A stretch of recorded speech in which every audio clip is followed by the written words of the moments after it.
today we have the Alan Godfrey UFO case. PC Alan Godfrey? Right, PC Alan Godfrey. PC stands for Police Constable. So here in the U.S. it'd be police officer, there, Police Constable. And this happened in November 18th in 1980. Yes, he was an officer in Todmorden, West Yorkshire in England, or the UK. And while on patrol, it had been raining all night. So he received a call over the radio, and it was that a farmer was missing his cows out of his field. He was a little reluctant to go look into this, but there was nothing else going on at the time, right? Mm-hmm. And it was his duty. As he approached the counselor estate, which was in the area of where these cows were missing, he radioed in his position. Said, okay, I'm here, blah, blah, blah. I'm going to start looking for these cows. He drove a little further up the road, and he saw a large object blocking the road up ahead. So his initial thought was that it was a double-decker bus that had skidded off the road due to the rain. Right. Right? Mm-hmm. He turned on his blue flashing lights and thinking he was going to be investigating an automobile accident, right? Or, bus accident. Right. So he said he got to within 20 feet of what he thought was a bus, and he was shocked to see that it wasn't a bus, that it was a diamond-shaped UFO object hovering approximately 5 feet above the roadway. He said the object was about 20 feet. He has made two different statements, and I just want to qualify that right now, because the first statement he gave was that it was 20 feet high and 14 feet wide. Right. But later, in another interview, he said that it was 14 feet high and 20 feet wide. He said it was metallic, that it was multifaceted on the top, and the bottom section was smoother. So he tried to call in on the VHF radio, which is very high frequency. Right, very high frequency, which is the radio in his car, right. And it didn't work. So he tried to use his handheld, which was a UHF, and it didn't work either. So he's looking at this thing thinking, I was never trained for this. I don't know what to do. Mm-hmm. The only thing he could think of was, I've got to make a drawing of this thing. Right. So he took out a pen and a pad and he started sketching this object. He said it was silent, and he's only about 20 feet away from it at this point. He said it was spinning, like you said, right. But he couldn't feel any effects from no wind, no heat, no. Yeah, he said he felt nothing, but that the trees on either side of the road were shaking violently, and he didn't want to get out of his car because he said he felt safer being inside, right? Kind of like the Gary Newman song, "Here in my car, I feel safest of all." But anyway, and it was in England, right? Gary Newman. So anyway, he watched the object, and there was a bright flash of light all of a sudden. And he said at that point, he doesn't know what happened, but he was about 100 yards further up the road than when he was before the flash. He said there was a flash, and he was here, and all of a sudden he's way up there. And 20 minutes had passed by. In a flash. In a flash, yes. So he looked back to see if the UFO was still there, and he said it was gone. He was confused, like, what the heck just happened? So he turned his car around and drove back to where he had been before. Right. Even though it had been raining all night, there was a circle above the road that was dry. There was no water on the road. Everything else was wet. But in the middle of this circle were a bunch of leaves and branches that had been swirled together. Tornado. Right. In the middle of this dry patch in the road. So anyway, he sees this dry patch, and he can't figure it out, right?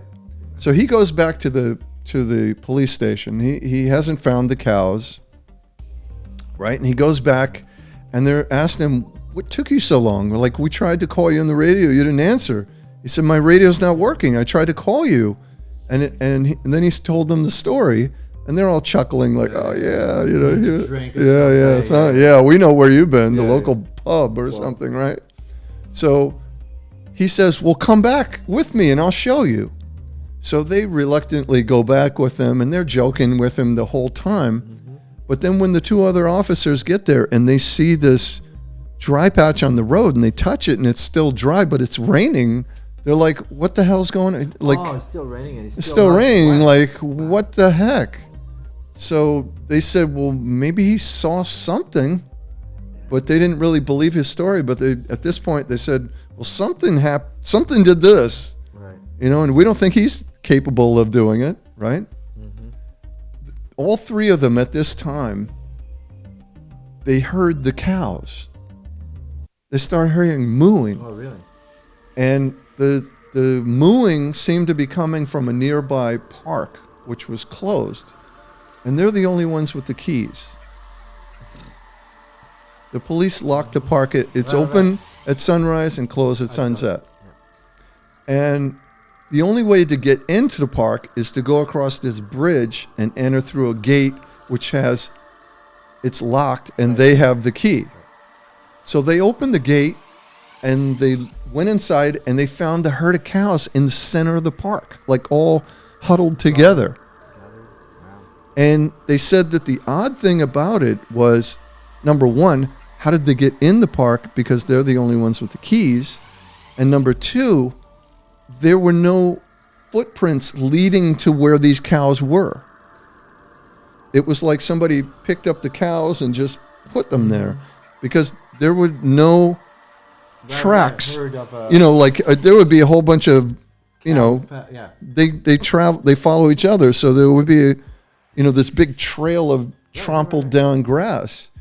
So they said there was nothing like that. It was just the cows were in this huddled together, and they couldn't figure out how they got there. He initially didn't want to report this, right? For obvious reasons, right? He wasn't going to report this, but he was told by an inspector that he had to report it. So he reported the incident to the divisional headquarters in Halifax. And about 12 months later, an investigative reporter realized that, I have to backtrack a little bit. There was, prior to this sighting by Alan Godfrey, he was involved in a case where a man was mysteriously found dead on top of a pile of coal. The man had a frightened look on his face, like he'd been scared to death, and he had some green substance. He had an injury, and he had some on the back of his spine, like where it attaches to the skull, and there was some green substance they couldn't, like a salve or something that was put on it that they couldn't identify. And the man was laying on his back. His eyes were open. He was laying on his back looking up in the sky. So he was involved in investigating this incident, case, like I believe it was 6 months prior. So this incident happens. Later on, Alan Godfrey sees a UFO.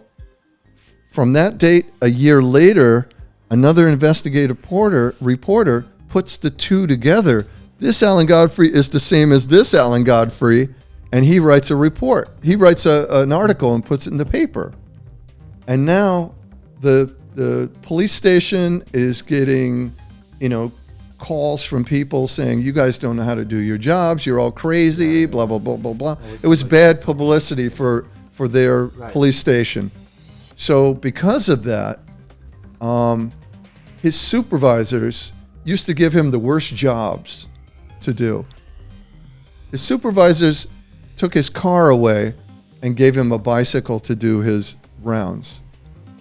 And when he gave testimony in court, his testimony wasn't believed because everyone thought he was crazy. And his supervisors ridiculed him so much that he eventually resigned. After he had resigned, a friend of his convinced him to undergo hypnotic regression to find out, what happened to those 20 minutes, right? And under hypnosis, he related that he was examined in a dark room by strange-looking creatures. Typical, alien abduction scenario, right? Missing time, examined by weird-looking people, right? And he also said that during this examination, he heard like wooing and cooing sounds that these creatures were making. Also, he previously, by his physician, he was pronounced impotent.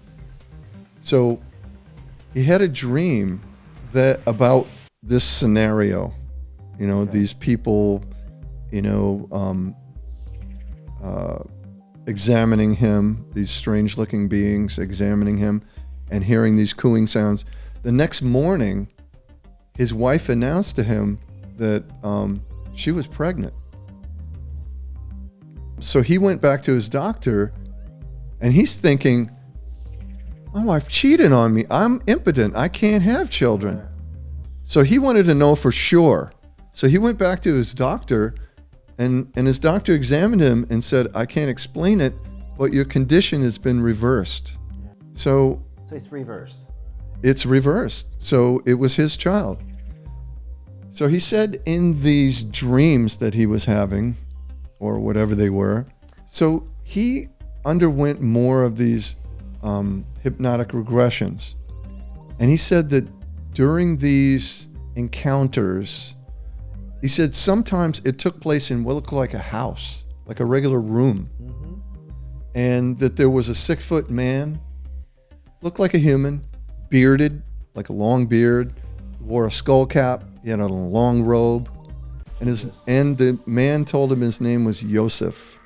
There were up to 8 of these 3-foot tall robotic, he said, looking assistants in the medical examination in this room that looked like someone's house. In the 70s, which is much later than this incident happened, he said under hypnosis that it was probably dreams combined with biblical and creatures from Doctor Who. Right. And because these robotic creatures were like the Daleks. The Daleks. Right, yeah. From Doctor Who. Exterminate. As I stated before, that he thought that he was probably dreaming some of this stuff up, but he said that the UFO was an actual thing. Right. The other stuff were probably dreams. Right. The abduction or whatever was probably a dream. And we'll see you next time on Inside the SCIF.